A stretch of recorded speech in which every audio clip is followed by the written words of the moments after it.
It's a normal residential area. And this morning I saw something that was almost the weirdest thing I've seen on this trip. Meet Palle Bo, a digital nomad from Denmark on an epic journey around the world. My name is Palle Bo, and I'm a long-time radio producer. In 2013, I started planning to become a digital nomad and a full-time traveler. 3 years later, I had sold my house, my car, and all my furniture. And in July 2016, I set out on a quest to visit every country in the world. As I'm traveling, I'm running my production company, Radio Guru, where I'm producing podcasts and other sound designs for clients, and do lectures and workshops about radio advertising for radio stations and advertising communities around the world. In this podcast, I'm taking you along on my journey, and I'm sharing my ups and downs, and let you listen in to conversations with some interesting people I meet along the way. This is the Radio Vagabond podcast. On my way from Indianapolis to Toledo, Ohio, I took a small detour. I wanted to go through Walnut Creek in north-central Ohio. The slogan of Walnut Creek is "Close to home, far from it all."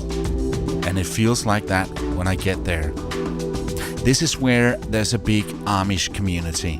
You know the Amish, they're known for simple living, plain dress, and reluctance to adapt to many conveniences of modern technology. They probably don't have the podcast app on their iPhone. I don't even think that they have a cell phone. When I get there, I can really see that I've arrived. I get to drive behind a lot of Amish buggies. Unfortunately, I wasn't able to meet anyone to talk to, and I seriously doubt that they would want to be interviewed for a podcast anyway. So I just smiled to them as I drove past them and then went on my way to Toledo.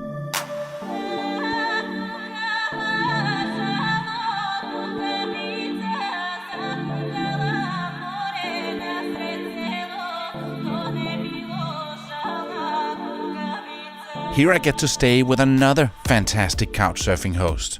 On my road trip in the US so far, I've been staying with a lesbian couple and a flaming Democrat in Memphis, a young family man in Chattanooga, a fake punk band drummer from Nashville, a vegetarian Indian from Indiana, and now a former Republican politician in Toledo. His name is Dave, and he works as a lobbyist. Used to work out of Washington, D.C. for many years, and now from his home back here in Toledo. He turns out to be the nicest guy you could possibly imagine. And the first time I've become friends with someone who actually admitted voting for Donald Trump. But I'm getting ahead of myself. We'll get to that. When I was settled in my room in Dave's wonderful house in a beautiful residential area, we got into his car to go to a free concert under the stars in Toledo Zoo. And in the car I asked him to describe Toledo for me. Well, Toledo is a town that has had its ups and downs. It's tied to the auto industry. We're close to Detroit. Close to Detroit. It's a big supplier. We've got a couple of big... Well, the Jeep is made here. All the Jeeps in the world, Jeep Wranglers are made in here? Toledo. Yep, right here in Toledo. I could show you the plant. Yeah, Jeeps, that's what Toledo's... one of its claims to fame. The other is it's the glass capital of the world. It used to have all the glass companies, Libby Glass, Owens Corning, Owens, Illinois, all the, plate glass and glasses for drinking and glasses for whatever. And the art museum, our Toledo Art Museum, is world famous, and it has probably the biggest collection of glass art in the world, and an entire building set aside for its glass collection across the street. It's it's a very livable city. It's had its ups and downs. It's really kind of on an upswing now because the auto industry has sort of come back, and the irony is I don't have any American cars in my garage right now, so I'm... No, we're driving your German Porsche. Yeah, which you don't see a lot of these here. How dare you? And you work for the government. I know. Yeah. Well, if I was running for office, I couldn't drive this, so that's really proof that I'm not running. Yeah. No, you did run for office. You had. I was in office. I did run for office. Sure. And you lived for how long in Washington D.C.? I was in Washington for 30 years. Wow. Yeah. And decided to move back to Moved Toledo. back in 2014. I finally said the traffic was, shortening my life, and wasn't worth it. So I thought. How did your friends in Washington D.C. react? He said, "What?" I said, "Why would you move to Toledo?" And I said, I could sum it up in one phrase. I said, 15 minutes to get wherever you want to go, any hour of the day or night. And they said, "Really? Wow." Yeah, and in fact, you work out of your house, so you don't have that long to work. I don't even have to drive if I don't want to. But we didn't really time it, but I'm pretty sure wherever we're going tonight, it's going to take about 15 minutes. That's the time to go everywhere. Yeah. Toledo is in the northwest Ohio, at the western end of Lake Erie, bordering the state of Michigan. It's 60 miles south of Detroit and 240 miles east of Chicago. It's a small city with a population of almost 300,000. Now, we're coming up on the Toledo Museum of Art, which it was built in 1912 it was endowed by one of the guys that ran one of the big glass companies. I think it was Libby. And he basically put up $50,000 and challenged the city to raise the other 50. And then he ended up putting in another couple $100,000. But this is the result, and it's a gorgeous building, and it's a beautiful, they've got an amazing collection of art. And if you're here for more than a day, you got to come down and see. And some really spectacular stuff. Yeah, I just wanted to take you past the thing. Now I've got to pay attention because this is a different way than I usually go. No turn on red. We talked a little bit about the motor industry in Detroit and here. What happened? What happened to it? I hear that Detroit, is that more or less a ghost town? Well, no, Detroit's come back too a little bit, but the problem was it was only automobiles in Detroit. Toledo had a little more. We had a little more variety, and we had the glass company. We had some other stuff. But we also had a pretty bad recession starting in about the 80s that lasted for about 20 years or so. And we'll take you downtown later and you'll see it's coming back. But it took quite a while. I mean, it took like about 30 years for it to really come back.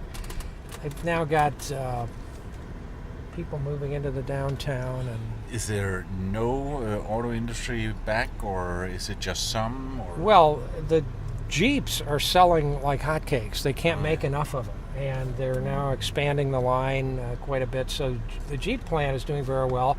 Also, we've got a General Motors transmission plant here, and a Fiat Chrysler drivetrain plant in town, and some other suppliers. But so there's still some pretty good auto employment here. There's 2 local UAW, United Auto Worker unions based here, and it's still a big part of the economy.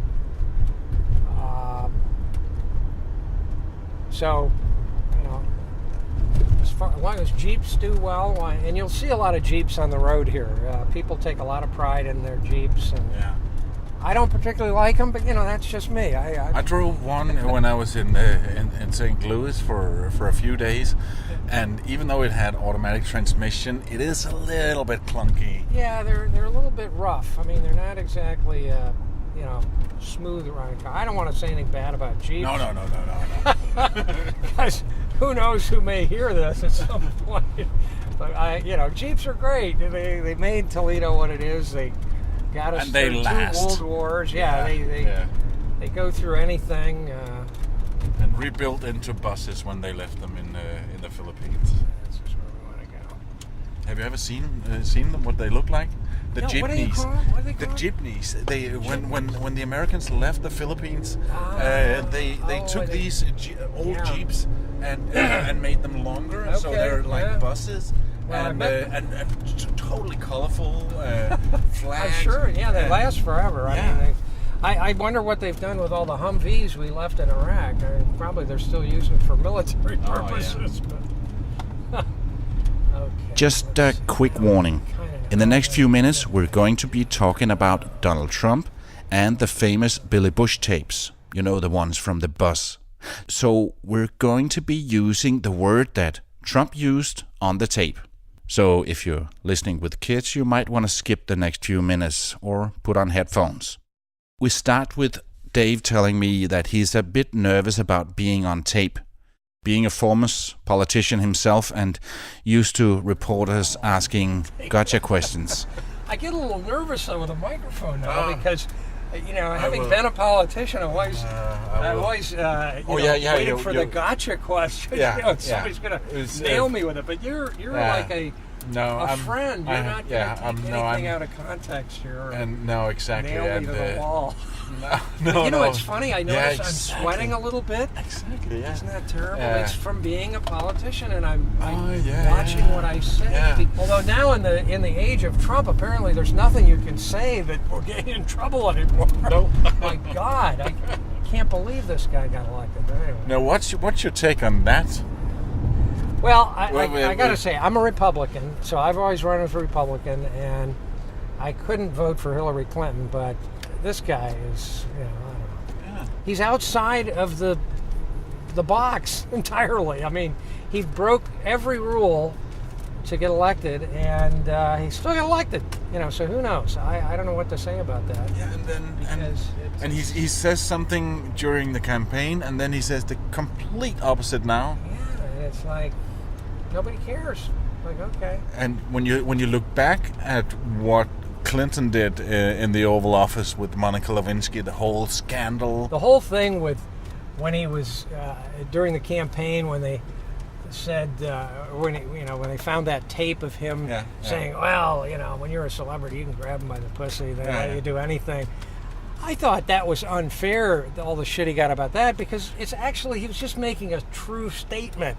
And the thing is, he wasn't saying, I grab them by the, he was saying, you can, and they will let you, and, that's the way, it's cool. He was, but everyone got all upset, and I said, wait a minute. That's a factual statement. That's not a brag. That's a statement of fact. If you're a celebrity, believe me, I've been on Kid Rock cruises a couple of times, and believe me, Kid Rock, if he wants to grab pussy, he can grab pussy all day long. They love it. They would beg him to grab their pussy. I mean, that's, So, no, I don't know. It's maybe not quite the same with Donald Trump, but, he's a celebrity, too. There's some women that would let Donald Trump grab their pussy, I'm sure.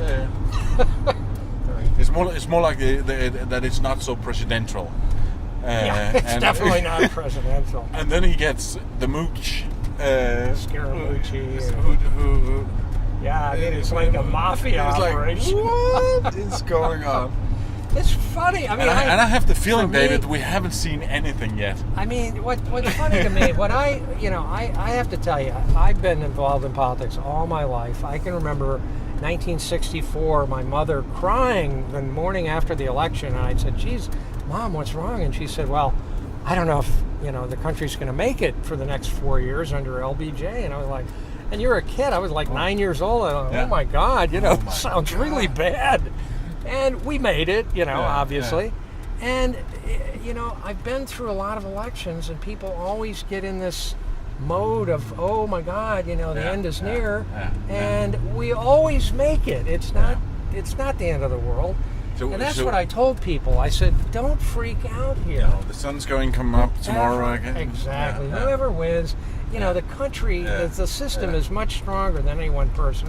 And believe me, whoever it is, they're not going to get nearly as much as they want to get done. It's very difficult. I could have told you that Trump telling people it was going to be easy to repeal and replace Obamacare. Yeah. We'll see how that goes, buddy. What do you think is going to happen over the next 3.5 years? Is he going to change as a president, or is he going to get Indications are no, he's not going to change. I would bet against it. But I don't. I tell you the truth, I don't make any predictions on politics anymore. I'm very But bad when he at did, predictions. do you remember when he But did I the did. State of the Union, and when he was actually sort of presidential, people thought, oh, okay, it's over now. Now we can get. Yeah. Oh no. And then the next day, back on Twitter. Yeah.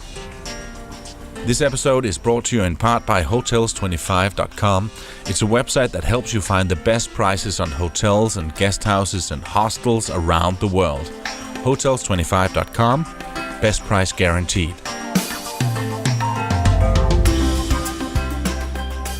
You said you couldn't vote for Hillary. Did you actually vote for Trump?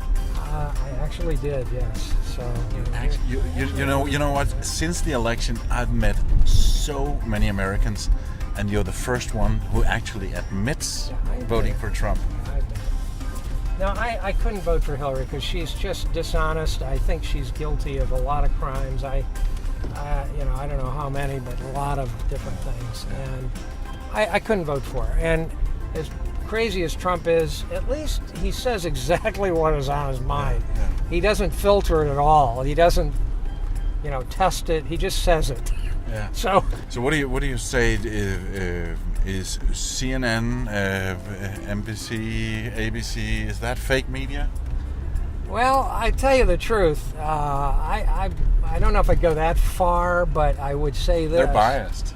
They are very biased, and they're hung up on this crazy story that the Russians, elected him, which, at this point, it's really getting old and tiresome, and there's no real evidence that anything happened. I mean, it's like there was they're talking about a senator meets with the ambassador, and that's a sign of collusion. Senators meet with ambassadors all the time. I mean, it's not like that doesn't show anything. No. I don't know. It's just crazy. It's the most bizarre kind of. And that's actually some of the stuff that you do now. Is you oversee some elections, so you know more than me. I'm a political junkie, I would say, but I don't. It's not part of my job description. Maybe we should have parked back there where I was making fun of people. Where is it that we're going? We are going to the Toledo Zoo, and this is a free concert. It's sponsored, I think, by Mercy Hospital and some other businesses. And basically, it's in the amphitheater. I think it's called Summer Under the Stars concert series, and it's been going on for years.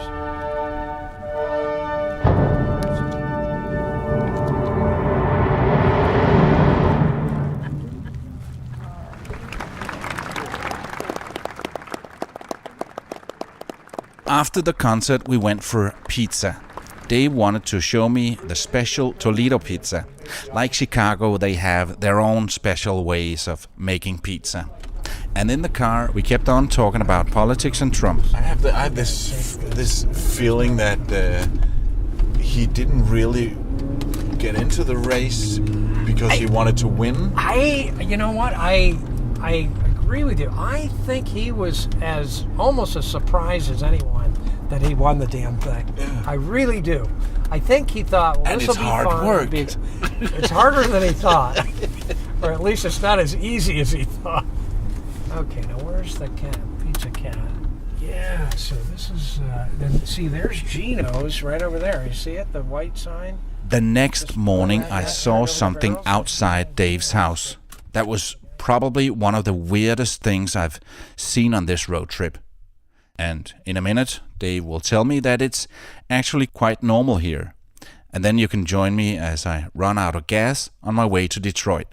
But first, let me remind you that you can really help me spread the word about this podcast by sharing the link to theradiovagabond.com with your friends on social media, or by giving it a quick review in Apple Podcast or directly in your podcast app. If you're using the podcast app on an iPhone, then you can just go to the show and then scroll down to the button where you can click on a link saying write a review. I would really appreciate that. Thank you so much. So Dave, we just took a walk with the dog around the neighborhood, and it's a normal residential area, nice houses and big trees. And this morning I saw something that was almost the weirdest thing I've seen on this trip. I saw 3 deers, big ones. A couple 100 pounds with a rack of antlers on top and all that. Yeah. And I was just outside getting something from my car, and I almost ran back to you and said, "Come and see! Deers have escaped. They're in the neighborhood." But that's normal here. Yeah, it is. They're not from the zoo. Those are natural occurring deer. But why are they wandering around in people's gardens? Well, they were here first, is what people say. And we came in and moved them out of their natural habitat, and they just looking at the trees, it seems as if you've been here a while. We've been here a while, but they love our shrubs. They're tasty, and so they've decided to come back and have a snack now and then. Are there more than these 3 I saw? Oh yeah, I think they count the population every year to decide how many should be culled during the season. But there's something like 200 or so just in the village here. Yeah, something like that. Wow. And they have to have a controlled hunt during the deer season, which I think is like. So they hunt them in the residential area. Well, there's some areas where it's like wooded areas here, and not really in somebody's like backyard like this, but there's a river that comes through here, and there's an area down there, and the hunters come in. They get up in their little tree stands, and they shoot down. They shoot with bow and arrow. Bow and arrows, yeah. Old school. No guns. We don't let them shoot guns at them. Was that something that was allowed by the government or the local government? Well, for a long time, the population opposed. They didn't want a hunt, and they didn't allow it, and it was not allowed at all. And there was a vote about 2 years ago, and finally it passed with 600 to 500. That the village residents approved a controlled hunt under very strict regulations. Wow. Wow. Well, where I lived in Virginia too, we had a lot of wild deer running loose and foxes and. Yeah, but you told me that was more in the countries. Yeah, a little more rural. But there's a lot of. If you think about it, there's a river that runs from here all the way up to Lake Erie. The deer can walk along those riverbanks for miles and miles, and it's not fenced. They can walk wherever they want, and it is, finally the people that live here, got tired of their shrubbery being eaten by the deer. Yeah, but I would think that it can also be a little bit dangerous, get hit by cars. Well, if people would drive the speed limit here, which is 25, there would be little risk. But if you're going 45 or so and you hit a deer, yeah, you can. Oh, so it's actually like a speed bump. So I would like to see more deer for that reason, to keep the speed down. And then I got in the car to go on the freeway north towards Detroit. I drove until I didn't drive anymore. Okay, this is not the optimal situation. I ran out of gas on the highway between Toledo and Detroit. So I put the car into the side of the road, and now I'm walking back to the nearest exit. Hopefully there's a gas station up there. It's about a mile or so, and oh crap.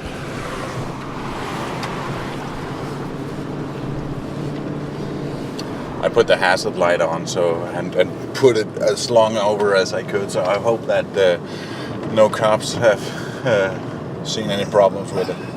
They'll leave it set 24 hours before they'll have it towed. Ah, okay.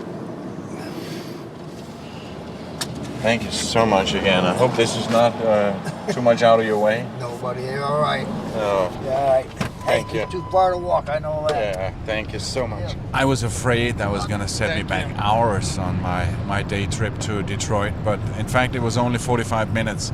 As I was walking off the ramp at the freeway, a very nice guy saw me coming walking and turned the car around and stopped and asked me if I needed a lift to the gas station. I think he guessed that I looked like the kind of guy that had run out of gas. So he took me to the gas station and said, "Go and check if they have a gas can before I go. Otherwise, I'll take you to another gas station."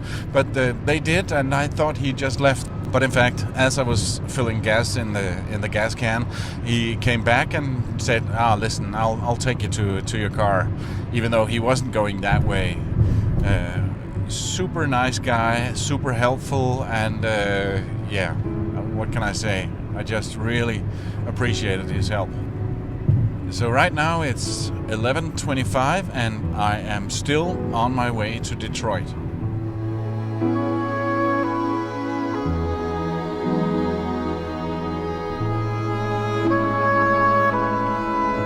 When I got to Detroit, I headed downtown first, and I parked the car and I walked around in the downtown area, and that was just like any other big American city. A lot of skyscrapers and a lot of people around, and it looked nice and well maintained. And then I got in the car and drove north. I went to the northern part of Detroit, and that's where you really see the impact of the collapse of the economy in Detroit. A lot of abandoned houses and windows broken and weed all over the place. It was like a ghost town. And it's really, really sad to see. And it's not just one neighborhood. It goes on and on and on. I took some photos that you can see on the radiovagabond.com.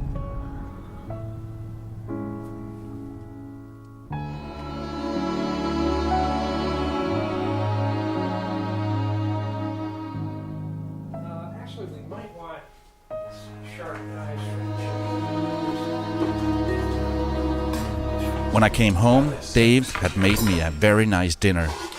Well, anyway, here's to new friends, and please give me a good rating on Couchsurfing, if you don't mind. I'll do the same. It'll be 5-star. Well, depending on the chicken. There you go. Wow. If it's full of salmonella, There's still a star in question. Might be 4.5. Thank you so much for a wonderful dinner, and thank you so much for hosting me these last few days. It's been a great pleasure to have you here. I hope if you pass back through Toledo, you'll definitely give a ring. And hey, if I pick up a BMW in Munich, what's a little? If you happen to be in Denmark at the time, Not likely. I'll send you an email anyway, and if you're anywhere in the European continent, we'll maybe get together for something. Yeah, but you can always follow me, and if you notice that I'm in some place that you'd like to go to, I'm sure I can find a couch for you. That was almost it for this episode. In a few seconds, you can hear a clip from the next episode where I go to Chicago. But before that, let me remind you that I would be so thrilled if you would give me some stars in Apple Podcast or in your podcast app. And if you have a few minutes, please write a few lines in a review. It helps other people find this podcast.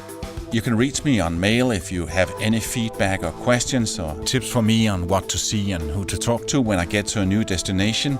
I promise that I'll answer any email I get on mail@theradiovagabond.com. You can follow me real time, where I am right now, on the official Facebook page, facebook.com/PalaRadioVagabond, and on Instagram and Twitter as Radio Vagabond. Find all these links at theradiovagabond.com, where you can also see a lot of pictures. like the ones I took of the ghost town part of Detroit. You can see all that and much more on theradiovagabond.com. My next stop will be Chicago, and I'm so looking forward to that. I start my visit in Chicago outside the legendary Wrigley Stadium, where I run into some baseball fans. What is so great about baseball? As a European, I have no clue. It's just an American pastime, great American pastime. That's what is America right here, baseball.